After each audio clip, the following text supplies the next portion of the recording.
शर्मा का काय वेळ काय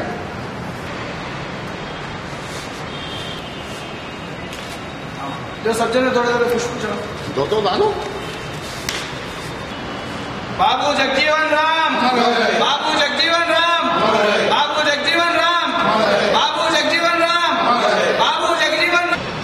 क्या बताओ आप आ जाते हैं फोटो लिया डिपार्टमेंट की फोटो दी रहे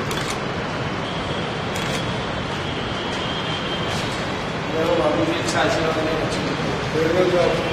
हमारे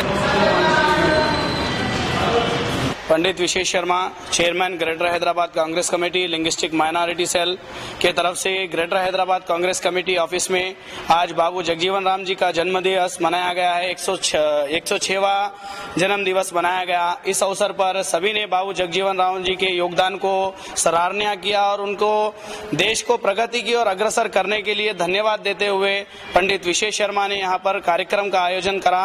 और दूसरी चीज यहाँ है कि बाबू जगजीवन राम जी ने जो बलिदान अपने देश के लिए दिया और जो समर्पिता अपने समता भावना रखकर सभी का एक दृष्टि से देखने का जो प्रयत्न किया, मैं ये चाहता हूं कि आज के भावी नेता भी इसी कदम को नक्शे कदम को अपना रोजमर्रा का जीवन बनाकर आगे बढ़े ताकि आम पब्लिक आम जनता को ज्यादा से ज्यादा सही सरकार का फायदा हो सके। धन्यवाद।